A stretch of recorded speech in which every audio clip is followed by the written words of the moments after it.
Damar Haryanto membuka pintu rumah keluarga Haryanto di Pondok Indah, Jakarta Selatan dan tubuhnya seketika kaku. Apa yang ia lihat rasanya mustahil. Gilang Haryanto, anak laki-lakinya, sedang tertawa. Untuk pertama kalinya dalam 2 tahun sejak kecelakaan yang merenggut nyawa Larasati Widyasari dan membuat anak itu harus memakai kursi roda, Gilang Haryanto tertawa sungguh-sungguh. Seorang perempuan muda mendorong kursi roda itu pelan melintasi ruang keluarga, membuat suara-suara lucu dan ekspresi kocak. Ini dia si anak singa pemberani dengan kereta spesialnya. Dia mau menyelamatkan semua hewan di hutan. Gilang Haryanto bertepuk tangan lemah, tapi ia benar-benar bertepuk tangan. Matanya berkilau dengan cara yang sudah lama Damar Haryanto lupa pernah ada.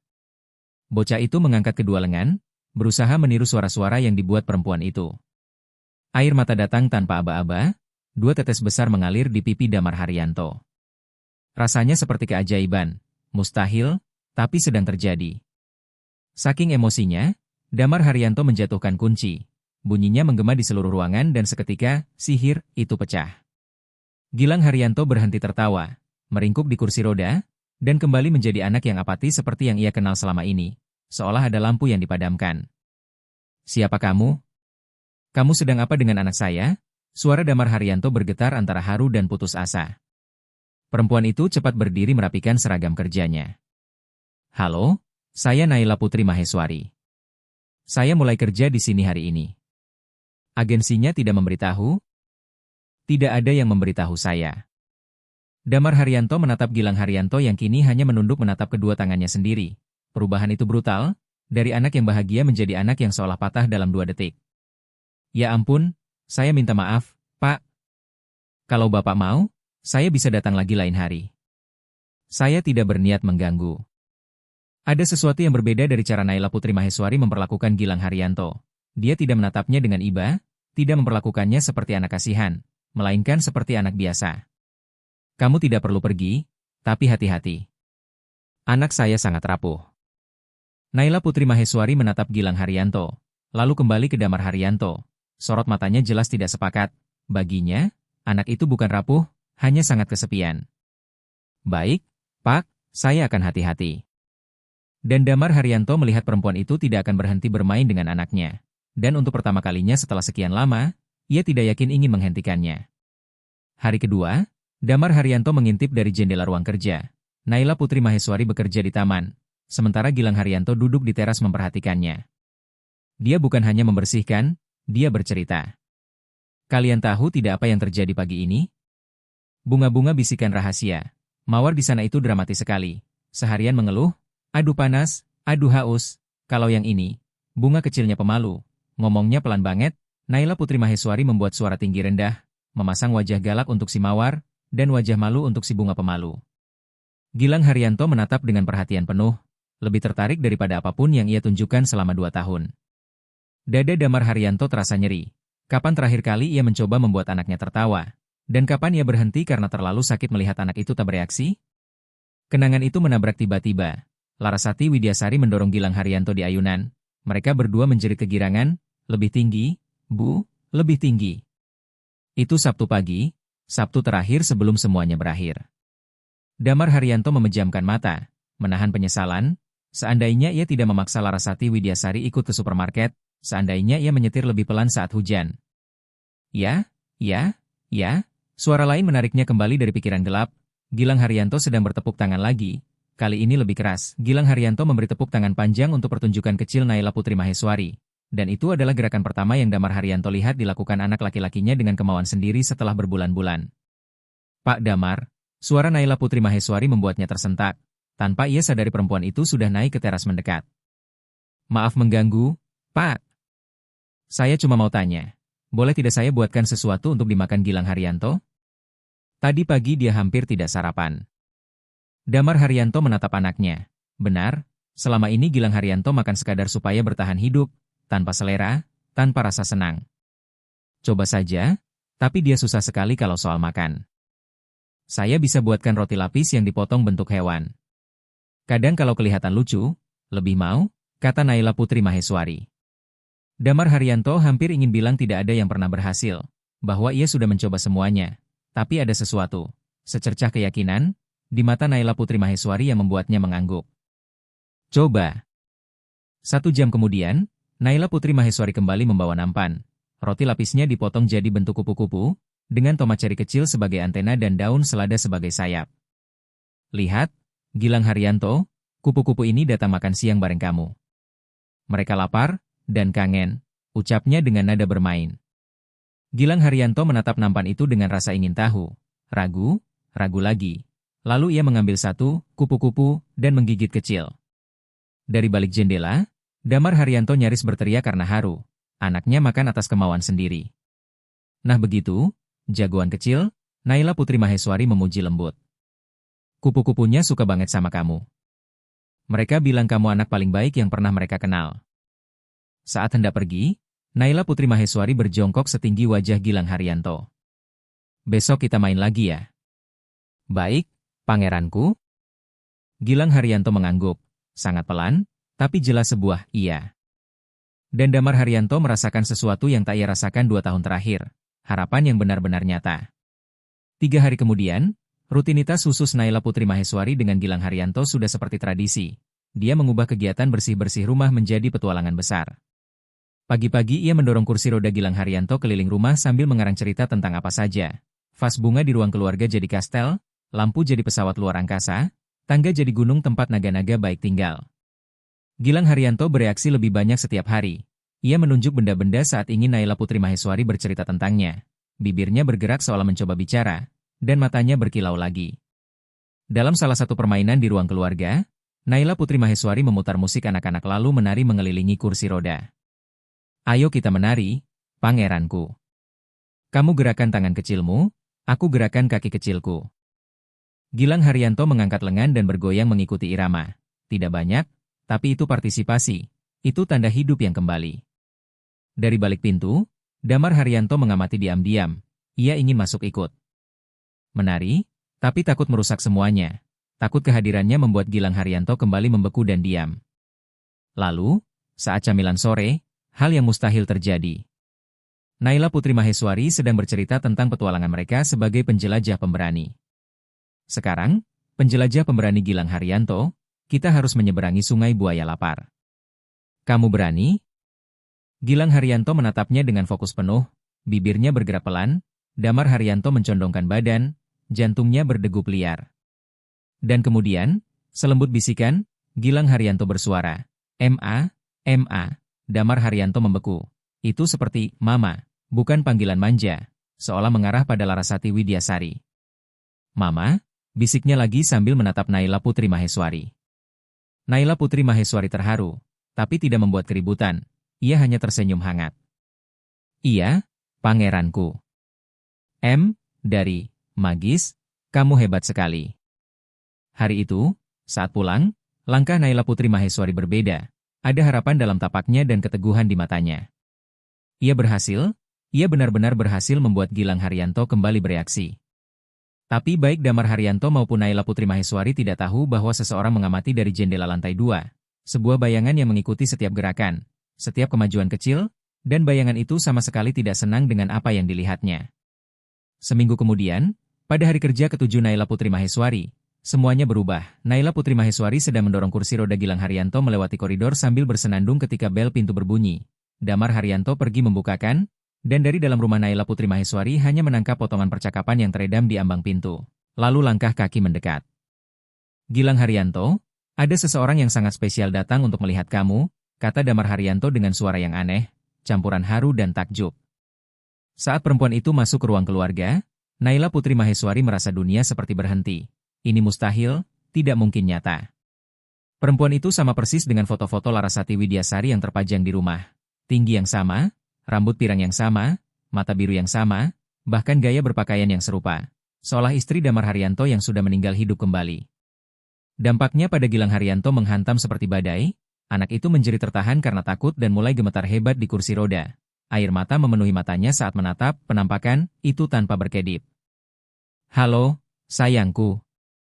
Tante Velia Putri Widyasari sudah pulang, ucap perempuan itu, dan suaranya pun hampir mirip dengan suara Larasati Widyasari. Velia Putri Widyasari mendekat dan mencium kening Gilang Haryanto yang masih gemetar ketakutan. Damar Haryanto tampak benar-benar terguncang. Tangannya bergetar saat memperkenalkan. Naila Putri Maheswari, ini Velia Putri Widyasari, saudara kembar identik almarhumah istri saya. Velia Putri Widyasari, ini Naila Putri Maheswari, asisten rumah tangga kami. Velia Putri Widyasari mengulurkan tangan pada Naila Putri Maheswari dengan senyum yang tidak pernah sampai ke mata. Ada sesuatu yang dingin di sana. Senang bertemu, Naila Putri Maheswari. Saya harap kamu merawat keluarga kami dengan baik. Keluarga kami? Kata itu terdengar posesif. Saya melakukan yang terbaik, jawab Naila Putri Maheswari hati-hati. Oh, saya yakin. Damar Haryanto bilang kamu sangat penyayang pada Gilang Haryanto. Ada sesuatu dalam cara Velia Putri Widyasari mengucapkannya yang membuat Naila Putri Maheswari tidak nyaman, seolah kedekatannya dengan Gilang Haryanto adalah hal yang tidak pantas. Damar Haryanto lalu menjelaskan sambil melirik anaknya yang masih terpaku shock. Velia Putri Widyasari katanya sempat di Spanyol untuk memulihkan diri dari duka kehilangan Larasati Widyasari, dan kini kembali agar bisa dekat dengan mereka serta membantu Gilang Haryanto. Bagus, dia memang butuh keluarga. Naila Putri Maheswari berusaha terdengar tulus, tapi ada yang tidak pas. Kalau benar sedang memulihkan diri dari duka, kenapa Velia Putri Widyasari terlihat begitu rapi, begitu terkontrol, begitu menghitung? Tepat sekali. Velia Putri Widyasari menegaskan sambil menatap Damar Haryanto dengan sorot yang penuh makna yang tidak dimengerti Naila Putri Maheswari. Ada sejarah, ada perasaan lama di sana. Gilang Haryanto, sayang, kamu tidak mau peluk tante? Velia Putri Widyasari mencoba merangkul, tetapi Gilang Haryanto meringkuk makin kecil sambil mengeluarkan suara putus asa. Dia masih sangat sensitif, Damar Haryanto buru-buru menjelaskan. Kecelakaan itu membuatnya trauma. Tentu, saya mengerti. Tapi saya keluarga, Damar Haryanto. Saya orang yang paling mirip Larasati Widyasari di dunia ini. Kalau ada yang bisa membantunya membaik, itu saya, kata Velia Putri Widyasari. Naila Putri Maheswari menatap Gilang Haryanto dan melihat sesuatu yang mengerikan. Seluruh kemajuan seminggu terakhir seperti lenyap, anak itu kembali apati seperti bulan-bulan awal setelah kecelakaan, bahkan lebih buruk, ia terlihat sangat ketakutan. Velia Putri Widyasari menangkap tatapan cemas Naila Putri Maheswari dan tersenyum dingin. Kamu pasti penasaran kenapa kami mirip, ya? Ya, Larasati Widyasari dan saya kembar identik. Orang-orang bilang kepribadian kami juga mirip, ujarnya, namun Naila Putri Maheswari melihat perbedaannya jelas. Di foto, Larasati Widyasari memancarkan kehangatan, sedangkan Velia Putri Widyasari memancarkan sesuatu yang dingin. Damar Haryanto sendiri tampak emosional, seolah mendapatkan versi hidup Larasati Widyasari kembali. Senang sekali kamu ada di sini, Velia Putri Widyasari. Gilang Haryanto butuh sosok ibu, dan kamu orang yang paling dekat dengan Larasati Widyasari yang kami punya. Tepat, jawab Velia Putri Widyasari manis. Dan sekarang saya sudah di sini, saya bisa merawatnya sendiri. Saya yakin Naila Putri Maheswari paham bahwa karena saya keluarga, saya punya prioritas dalam keputusan tentang Gilang Haryanto. Pesannya tajam. Langsung, Velia Putri Widyasari sedang menancapkan wilayah. Velia Putri Widyasari sedang menandai wilayahnya. Tentu, jawab Naila Putri Maheswari, meski ada perlawanan tertahan di suaranya. Saat Damar Haryanto keluar untuk mengambil koper Velia Putri Widyasari dari mobil, perempuan itu mendekat ke Naila Putri Maheswari dan senyumnya lenyap seketika. Dengan suara rendah agar hanya terdengar oleh Naila Putri Maheswari, ia berbisik tajam, supaya jelas, pahami tempatmu di rumah ini. Kamu asisten rumah tangga. Aku keluarga. Jangan lupa, nadanya ancaman murni. Ketika Damar Haryanto kembali, Velia Putri Widyasari sudah tersenyum manis lagi. Naila Putri Maheswari menatap Gilang Haryanto untuk terakhir kalinya sebelum pergi. Bocah itu menatapnya dengan mata memohon, seakan meminta jangan ditinggal sendirian dengan perempuan yang sama persis dengan ibunya yang telah meninggal. Namun Naila Putri Maheswari tak bisa berbuat apa-apa. Velia Putri Widyasari benar, ia hanyalah asisten. Malam itu, untuk pertama kalinya setelah berbulan-bulan, Gilang Haryanto kembali mengompol. Damar Haryanto menemukan anaknya menangis dalam gelap, berbisik lirih, "Mama, Mama." Bukan memanggil Larasati Widyasari, melainkan ketakutan pada perempuan yang identik dengannya. Beberapa hari setelah kedatangan Velia Putri Widyasari, rumah itu berubah total. Gilang Haryanto merosot dengan cara yang belum pernah Damar Haryanto lihat. Ia menangis tanpa henti, menolak makan, dan enggan keluar kamar. Setiap kali melihat Velia Putri Widyasari, tubuhnya gemetar dan ia mengeluarkan suara putus asa. Naila Putri Maheswari berusaha melanjutkan permainan, tetapi ada yang berubah. Gilang Haryanto tak lagi merespons, hidup dalam ketakutan konstan. Suatu sore, Naila Putri Maheswari akhirnya mengetahui apa yang terjadi. Saat melewati koridor, ia mendengar Velia Putri Widyasari berbicara lirih di kamar Gilang Haryanto, bersembunyi di balik pintu dan mendengar percakapan yang membekukan darahnya. Kamu tahu, Gilang Haryanto?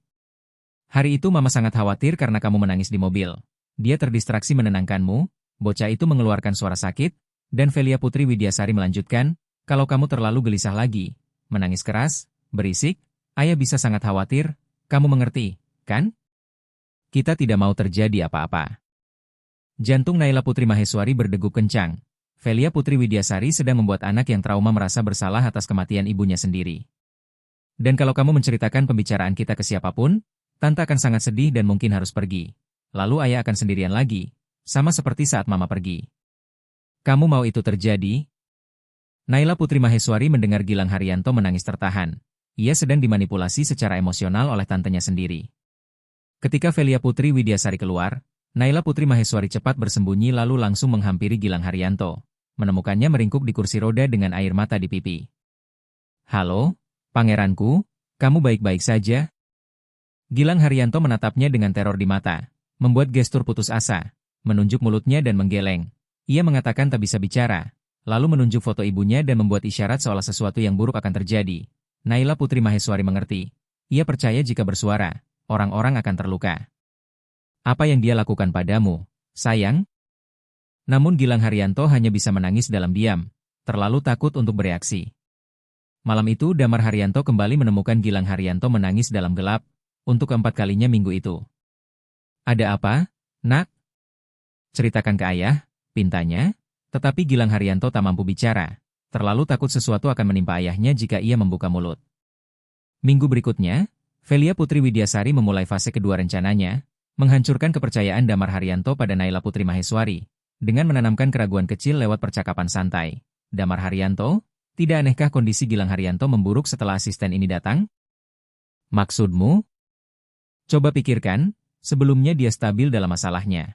Lalu perempuan ini datang, menciptakan harapan, menjanjikan perbaikan, dan lihat sekarang.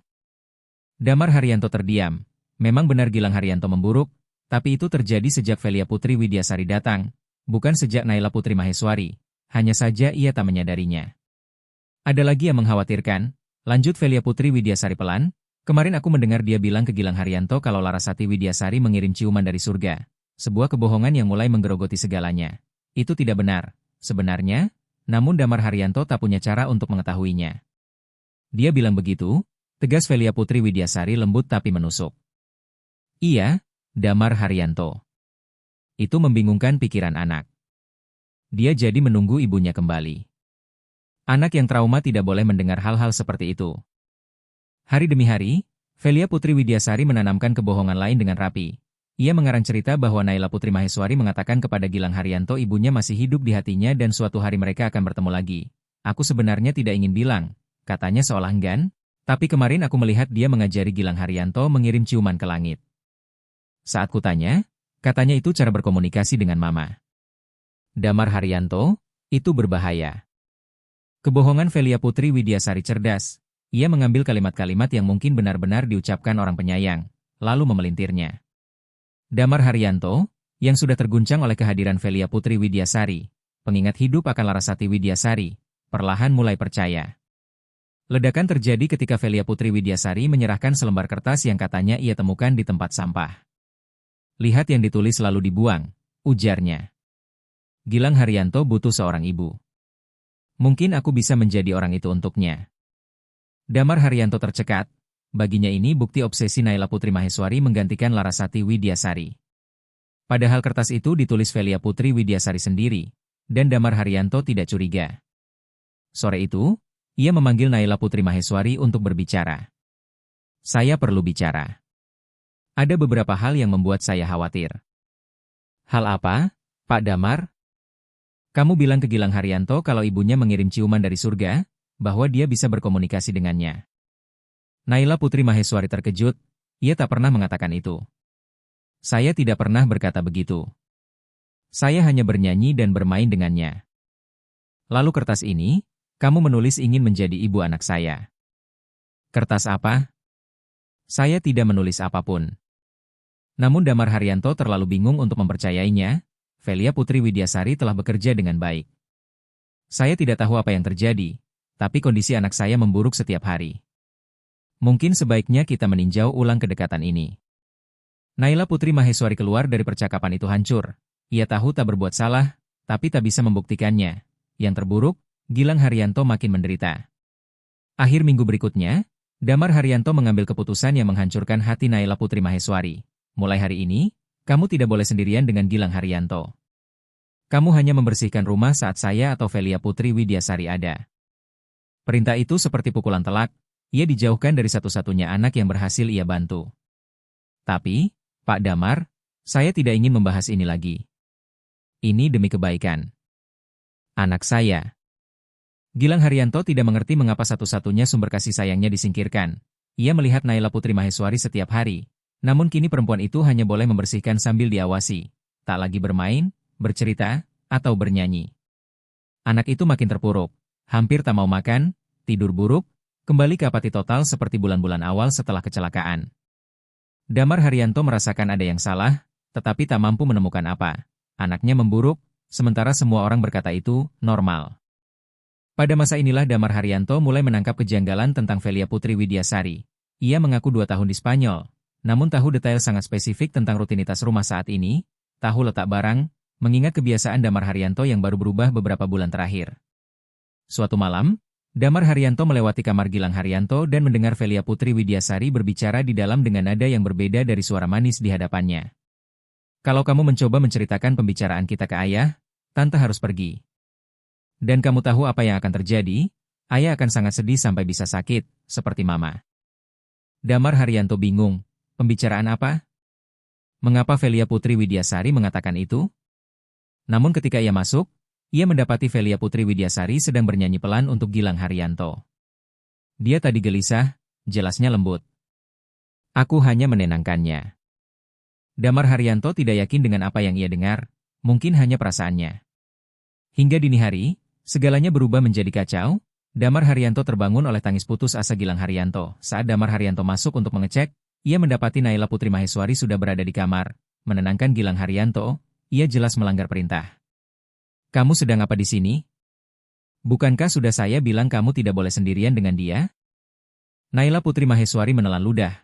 Suaranya gemetar namun tegas. Pak Damar, dia menangis keras sekali. Saya cuma mau membantu. Tidak peduli. Kamu melanggar, bentak Damar Haryanto, dan matanya jatuh pada Gilang Haryanto yang mencengkeram baju Naila Putri Maheswari seolah perempuan itu satu-satunya perlindungan yang ia punya di dunia. Dia butuh saya, Pak, ada sesuatu yang membuatnya sangat takut.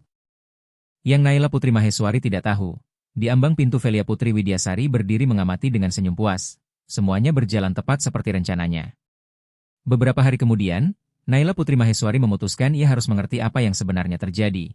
Jika ia tak bisa membantu Gilang Haryanto secara langsung, ia akan mencari tahu kenapa anak yang sempat membaik itu merosot begitu brutal. Kecurigaan bermula dari hal kecil. Dalam obrolan santai, Velia Putri Widyasari menyebut ada toko roti baru yang buka 6 bulan lalu di sekitar Kemang. Aduh, roti manis gula arennya enak banget, ya?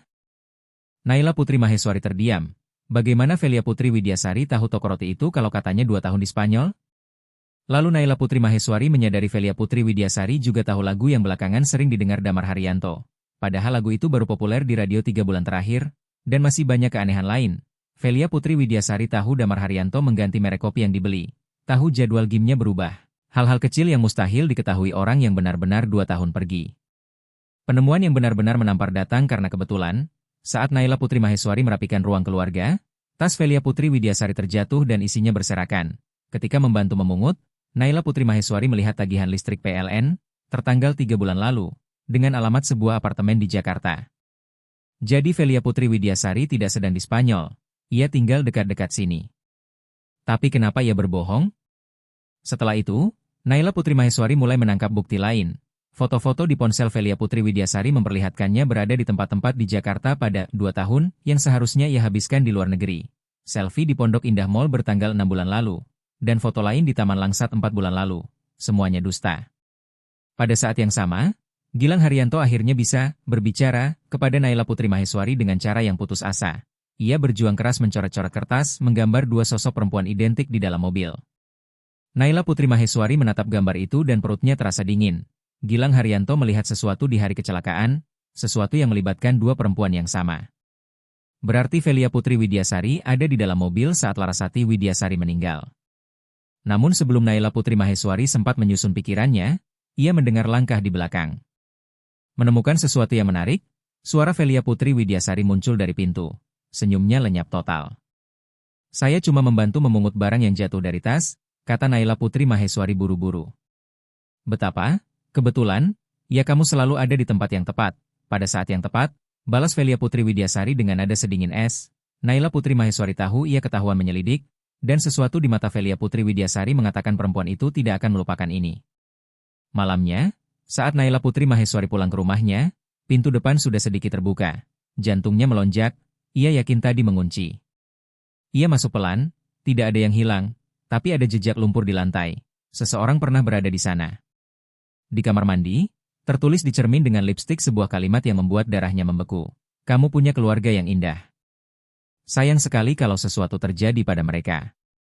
Minggu berikutnya, pesan itu terus menghantui kepala Naila Putri Maheswari. Seseorang telah masuk rumahnya, seseorang yang tahu di mana keluarganya tinggal. Namun ia tidak bisa mundur sekarang. Gilang Haryanto menderita terlalu dalam, dan dialah satu-satunya yang benar-benar melihat apa yang sedang terjadi. Petunjuk pertama datang murni karena kebetulan. Saat Naila Putri Maheswari membersihkan meja di ruang keluarga, ia melihat beberapa berkas tercecer, dokumen ban yang jelas-jelas ada orang lupa taruh di situ, dan nama Damar Haryanto ditandai tebal. Tertulis transfer warisan sebesar Rp yang nilainya setara dengan belasan miliar. Membuat Naila Putri Maheswari bingung karena Damar Haryanto tidak pernah membahas warisan apapun. Lalu ia menatap tanggalnya. 2 bulan lalu, tepat pada masa Velia Putri Widyasari pulang dari Spanyol. Kebetulan yang terlalu aneh, pikirnya, karena Velia Putri Widyasari menghilang 2 tahun lalu dan muncul persis saat Damar Haryanto mendadak jadi orang kaya. Beberapa hari kemudian, ada hal lain yang membuat Naila Putri Maheswari semakin curiga. Ketika merapikan kamar tamu, ia menemukan obat penenang kuat di laci lemari, atas nama Velia Putri Widyasari, dengan resep bertanggal 6 bulan lalu dari dokter di Jakarta. Kalau Velia Putri Widyasari benar-benar 2 tahun berada di Spanyol, bagaimana bisa ia mendapat obat di sini 6 bulan lalu? Satu kebohongan lagi. Lalu Naila Putri Maheswari mulai menangkap kejanggalan-kejanggalan kecil lain. Velia Putri Widyasari tahu nama kurir pizza yang baru mulai kerja 4 bulan lalu, tahu apotek dekat rumah baru ganti pemilik belakangan ini, dan mengerti detail-detail yang tidak mungkin diketahui orang yang lama di luar negeri. Dalam sebuah obrolan dengan Damar Haryanto, Naila Putri Maheswari menemukan hal yang lebih mengganggu lagi ketika Damar Haryanto berkata dengan sedih bahwa sampai sekarang ia tidak paham bagaimana Larasati Widyasari bisa kehilangan kendali mobil. Larasati Widyasari sudah lama menyetir, hafal jalur itu, sangat hati-hati, tidak pernah ngebut. Bahkan hari kecelakaan pun menyetir pelan karena hujan. Tetapi mobilnya keluar jalur seolah-olah ada yang menarik setir dengan paksa. Jantung Naila Putri Maheswari berdegup keras. Ada yang menarik setir, dan Gilang Haryanto pernah memberi isyarat tentang kecelakaan itu. Di hari-hari pertama setelah kejadian, Gilang Haryanto sering menangis dan membuat gerakan aneh seakan melihat 2 orang bertengkar. Namun dokter bilang itu hanya trauma, anak kecil suka mengarang. Padahal, 2 orang bertengkar. Itu sama seperti gambar-gambar mobil dan 2 perempuan yang terus Gilang Haryanto coretkan sampai sekarang. Malam itu Naila Putri Maheswari tidak bisa tidur. Kepingan-kepingan mulai menyatu dengan cara yang menakutkan.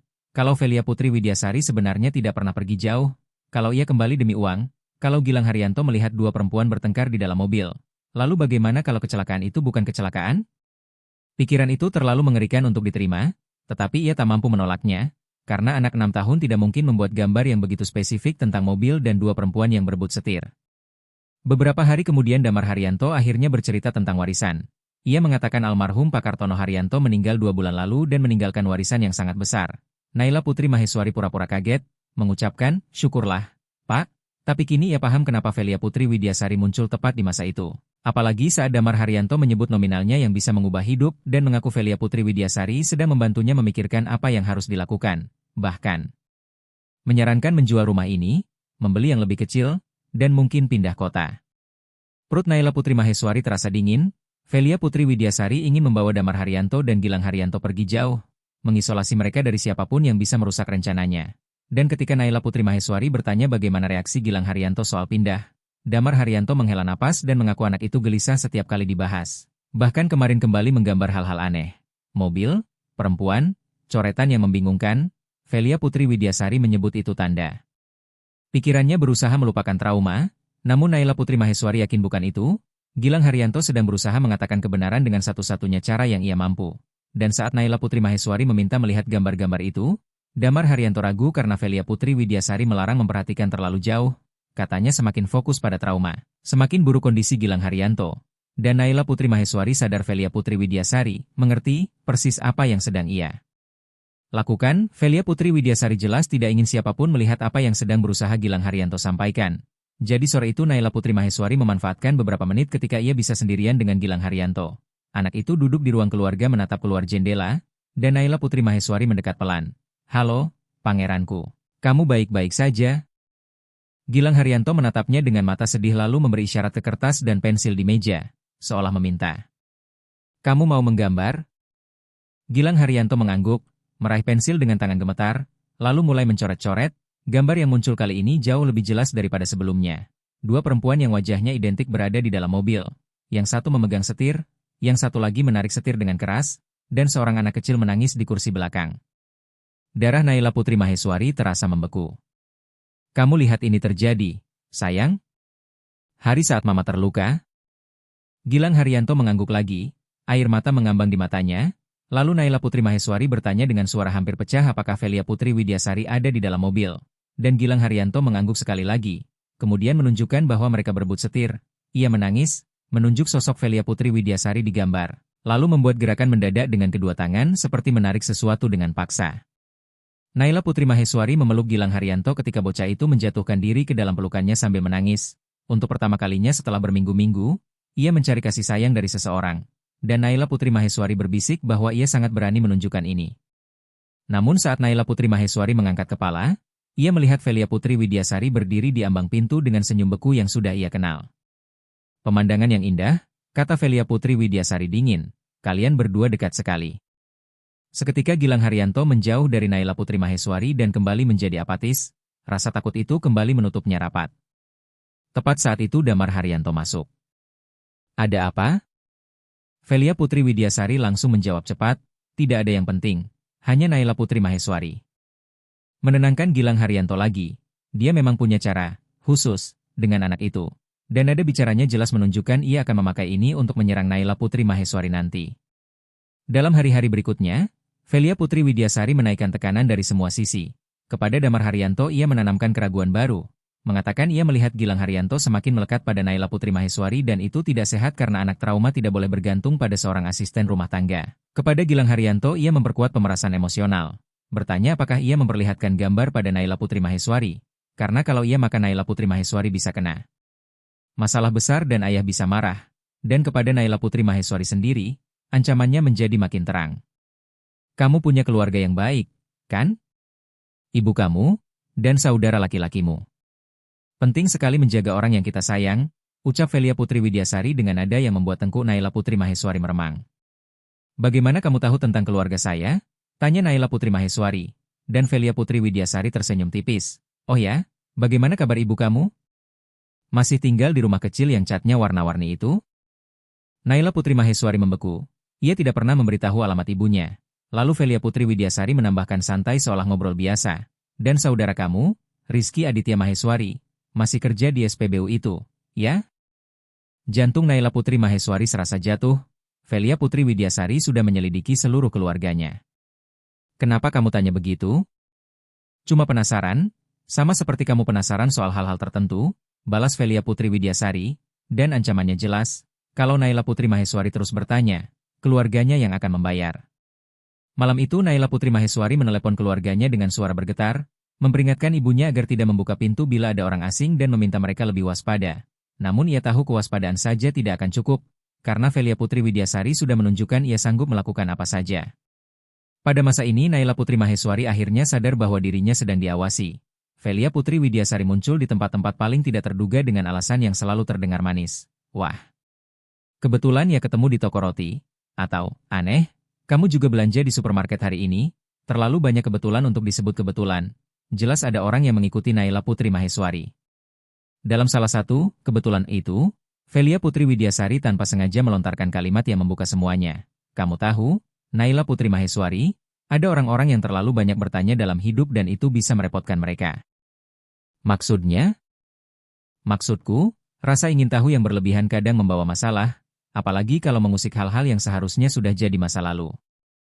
Velia Putri Widyasari tidak mengaku apa-apa secara langsung, tetapi pesannya terang, ia tahu Naila Putri Maheswari sudah menemukan terlalu banyak. Kamu paham maksudku, kan? Naila Putri Maheswari hanya mengangguk kecil pura-pura tidak mengerti, tetapi di dalam dirinya ia ketakutan. Menjelang akhir minggu ke-6, Velia Putri Widyasari sadar ia harus bergerak cepat. Gilang Haryanto masih terus mencoba berkomunikasi lewat gambar. Damar Haryanto mulai bertanya soal ketidakkonsistenan ceritanya. Dan Naila Putri Maheswari sudah tahu terlalu banyak. Ini saatnya menyelesaikan masalah sekali untuk selamanya. Sore itu Damar Haryanto pergi mengurus urusan warisan. Gilang Haryanto tertidur di ruang keluarga setelah makan siang, dan rumah menjadi sunyi. Velia Putri Widyasari menghampiri Naila Putri Maheswari dengan suara ramah yang dibuat-buat. Naila Putri Maheswari, mau teh? Kamu kelihatan tegang belakangan ini. Naila Putri Maheswari curiga, tapi tidak mau terlihat paranoid. Terima kasih, Bu Velia. Di dapur, Velia Putri Widyasari menyiapkan teh, lalu diam-diam mengambil salah satu obat penenang kuat miliknya dan mencampurkannya ke cairan panas, obat tidur yang biasa ia gunakan. Ia kembali membawa cangkir itu. Ini, teh yang menenangkan. Aku selalu pakai kalau lagi cemas, katanya lembut. Teh itu terasa aneh, agak pahit, dan Naila Putri Maheswari menangkap perbedaannya sejak teguh pertama. Rasanya beda. Aku tambahkan sedikit madu, jadi lebih enak, jawab Velia Putri Widyasari tanpa berkedip. Naila Putri Maheswari pura-pura akan minum, tetapi saat Velia Putri Widyasari memalingkan wajah, ia menuangkan cairan itu diam-diam ke pot tanaman di samping kursinya. Kamu tahu, Naila Putri Maheswari, aku memikirkan situasi kita di rumah ini, kata Velia Putri Widyasari. Situasi apa? Nada Velia Putri Widyasari berubah perlahan menjadi lebih dingin. Kamu akhir-akhir ini terlalu teliti. Terlalu banyak bertanya soal keluarga. Naila Putri Maheswari berpura-pura mengantuk, menyandarkan kepala, memainkan peran seolah obat itu mulai bekerja. Aku tidak mengerti. Kamu mengerti? Bisik Velia Putri Widyasari sambil mendekat, yakin sedatifnya sudah bereaksi. Orang yang terlalu penasaran kadang menemukan hal-hal yang berbahaya bagi dirinya. Ada orang yang tidak tahu kapan harus berhenti ikut campur, dan itu bisa berakhir dengan konsekuensi yang menyedihkan. Ia menunduk dekat wajah Naila Putri Maheswari, berbisik pelan namun tajam, kamu punya keluarga yang indah. Sayang sekali kalau sesuatu terjadi pada mereka gara-gara rasa ingin tahumu. Naila Putri Maheswari tetap berpura-pura hampir pingsan, tapi pikirannya waspada penuh. Apa? Apa maumu? Yang sejak awal aku mau? Jawab Velia Putri Widyasari sambil berjalan pelan di ruang keluarga seperti sedang berbicara pada dirinya sendiri. Kamu hilang dari hidup kita, dari hidup Damar Haryanto, dari hidup Gilang Haryanto. Lalu ia mulai merancang cerita dengan suara datar. Naila Putri Maheswari sangat depresi karena gagal menolong anak yang trauma. Bebannya terlalu berat, ia memutuskan hidupnya tidak ada artinya. Dan saat itulah Naila Putri Maheswari sadar, Velia Putri Widyasari berniat membuat semuanya terlihat seperti ia bunuh diri. Kenapa? Kenapa kamu melakukan ini? Velia Putri Widyasari berhenti dan menatapnya, kebencian bertahun-tahun keluar tanpa filter. Karena akhirnya aku bisa punya hidup yang seharusnya jadi milikku. Aku yang kenal Damar Haryanto lebih dulu. Aku yang mencintainya lebih dulu. Larasati Widyasari yang datang dan merusak semuanya, katanya dengan nada penuh dendam. Dan sekarang dia sudah tidak menghalangi, aku tidak akan membiarkan asisten rumah tangga seperti kamu menghancurkan rencanaku. Naila Putri Maheswari tetap memainkan peran seolah kehilangan kesadaran, tetapi telinganya menangkap setiap kata. Damar Haryanto akan sedih di awal, tentu saja, lanjut Velia Putri Widyasari dingin, tapi aku akan ada di sini untuk menghiburnya. Di saat itulah Naila Putri Maheswari paham bahwa Velia Putri Widyasari bukan hanya berbahaya untuk dirinya. Jika rencananya berhasil, Gilang Haryanto yang polos akan berada sepenuhnya di tangan seorang perempuan yang sanggup melakukan apapun, dan meski masih berpura-pura hampir tak sadarkan diri, Naila Putri Maheswari tahu ia harus menemukan cara untuk kabur, bukan hanya demi menyelamatkan nyawanya sendiri, tetapi juga untuk melindungi Gilang Haryanto, karena kalau ia tidak menghentikan Velia Putri Widyasari sekarang, tidak akan ada siapapun yang berdiri membela anak itu. Naila Putri Maheswari tetap melanjutkan sandiwara seolah obatnya bekerja, dan Velia Putri Widyasari keluar dari ruang keluarga untuk mengambil sesuatu lagi dengan keyakinan penuh bahwa sedatif sudah membuat Naila Putri Maheswari tak berdaya. Tepat saat itu Naila Putri Maheswari mendengar bunyi kecil di koridor. Langkah kaki anak, Gilang Haryanto terbangun, muncul di ambang pintu masih setengah mengantuk, dan ketika melihat Naila Putri Maheswari, Ia sempat tersenyum kecil. Namun di detik berikutnya Velia Putri Widyasari kembali sambil membawa seutas tali, dan ia murka saat melihat Naila Putri Maheswari sudah berdiri. "Oh, jadi tehku tidak bekerja dengan baik," desisnya, dan suaranya berubah total, tidak ada lagi manis-manis palsu. Itu suara seseorang yang lelah berpura-pura. Gilang Haryanto langsung menangkap ada yang salah. Ia menatap Naila Putri Maheswari, lalu menatap tantenya, dan matanya dipenuhi ketakutan.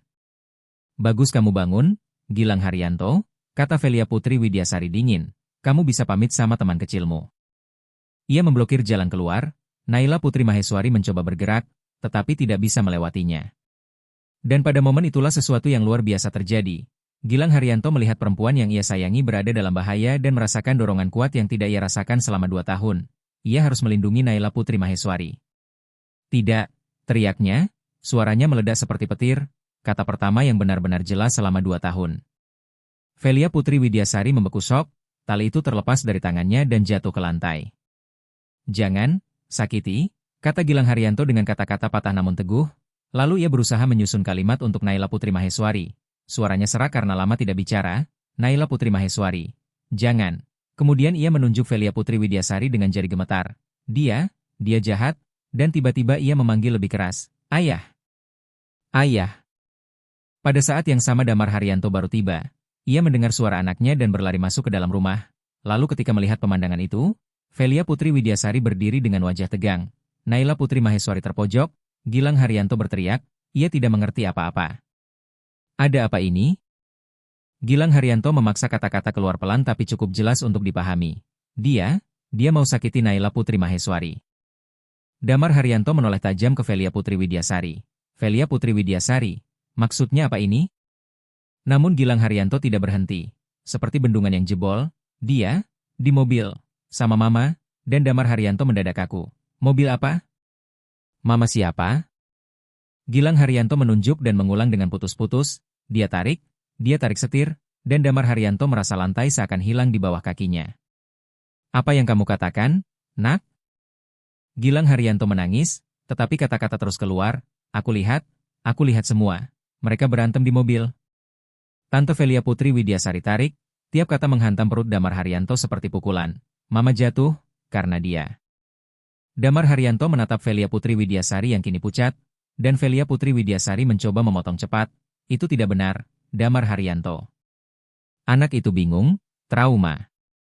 Namun suara Gilang Haryanto menjadi lebih tegas, "Aku tidak bingung. Aku ingat. Dia bilang, dia mau ayah untuk dia. Katanya Mama, merebut," dan amarah di dada Damar Haryanto tumbuh pelan tapi berbahaya. "Velia Putri Widyasari, tatap mata saya dan bilang itu tidak benar." "Damar Haryanto, kamu mau percaya anak sakit?" "Aku tidak sakit." Gilang Haryanto mendekat dan memegang kaki ayahnya. "Aku lihat dia lakukan," lalu menambahkan dengan tubuh gemetar, "dia bilang aku tidak boleh cerita. Kalau aku bicara, ayah juga bisa mati." Damar Haryanto menatap mata Velia Putri Widyasari dan melihat sesuatu yang belum pernah ia lihat. Takut, dan rasa bersalah. "Kamu membunuh istriku," ucapnya, bukan pertanyaan, melainkan kepastian. "Aku tidak pernah. Bagaimana kamu bisa pikir begitu?" bantah Velia Putri Widyasari, tapi suaranya bergetar.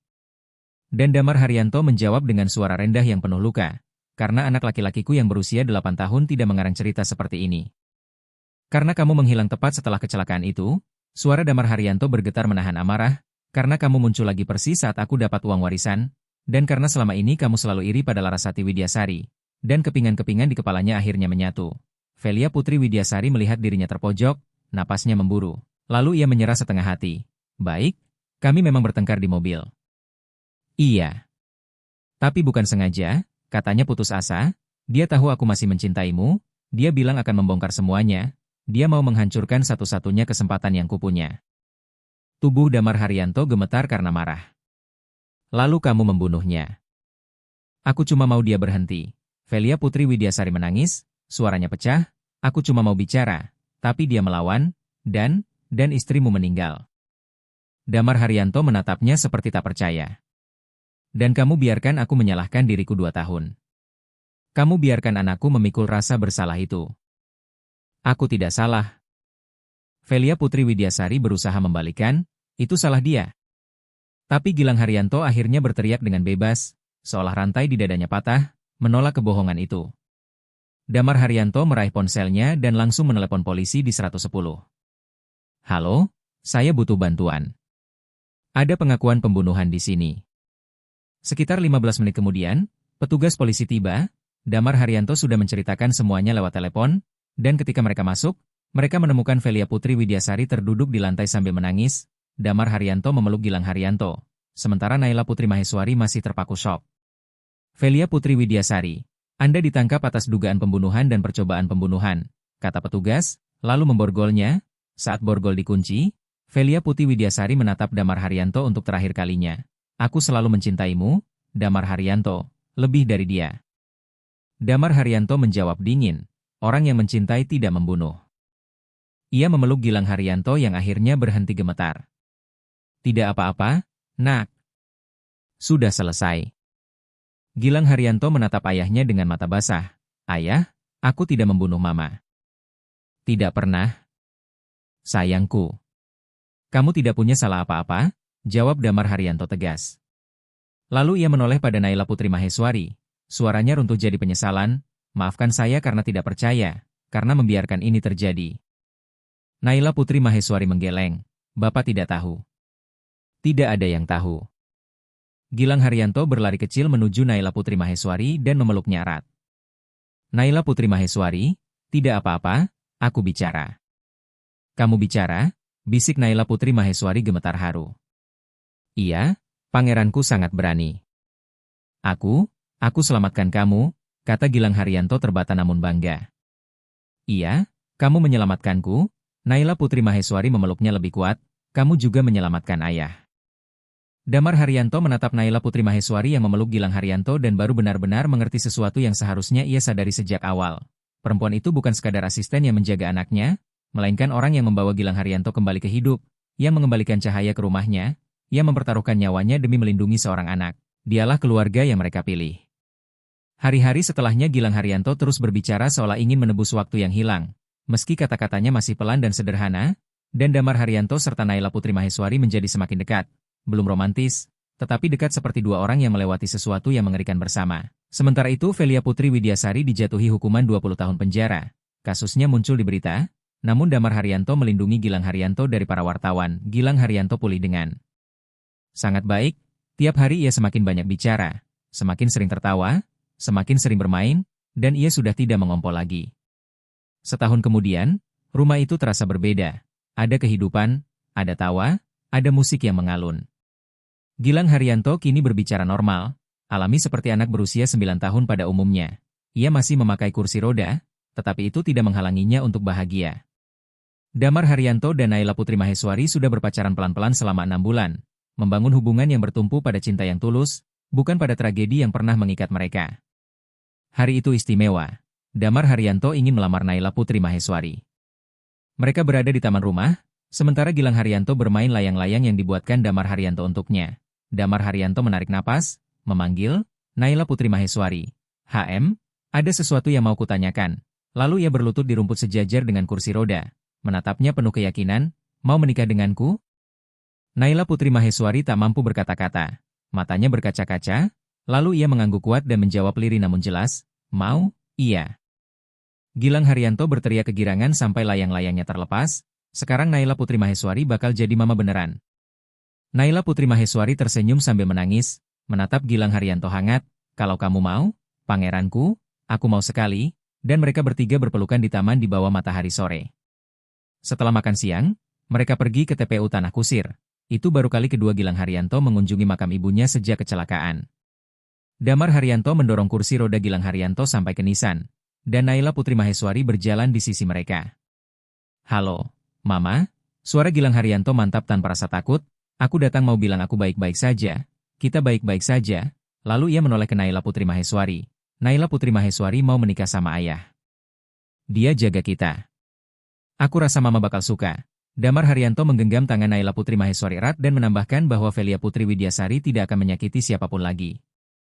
Gilang Haryanto meletakkan setangkai bunga di atas makam. Mama bisa istirahat. Kita bakal baik-baik saja, dan mereka diam beberapa menit, membiarkan angin dan sunyi menyelesaikan yang tak bisa diucapkan. Setelah itu mereka berjalan kembali ke mobil. Damar Haryanto tetap mendorong kursi roda, Naila Putri Maheswari di samping, dan Gilang Haryanto menggenggam tangan mereka berdua. Cinta mengalahkan kebohongan, kebenaran mengalahkan ketakutan, dan sebuah keluarga terbentuk bukan karena darah, melainkan karena hati. Saat matahari tenggelam dan mereka tiba di rumah, Gilang Haryanto meminta tinggal sebentar lagi di taman untuk melihat bintang-bintang muncul. "Ayah, Mama bahagia di langit," katanya pelan. "Ayah yakin," jawab Damar Haryanto. Lalu ia menambahkan dengan lembut bahwa ibunya tidak marah karena Naila Putri Maheswari akan jadi mama barunya. "Tentu tidak," timpal Naila Putri Maheswari. "Mama pasti mau kamu bahagia." Gilang Haryanto tersenyum menatap langit. "Terima kasih, Mama, sudah mengirim Naila Putri Maheswari." Dan Damar Haryanto serta Naila Putri Maheswari saling memandang dengan mata basah. Mereka tahu hidup tidak akan sempurna. Akan ada tantangan, kesulitan, dan hari-hari berat, tetapi akan ada cinta, akan ada kebenaran, dan akan ada keluarga yang memilih untuk tetap bersama. Dan itulah yang paling penting.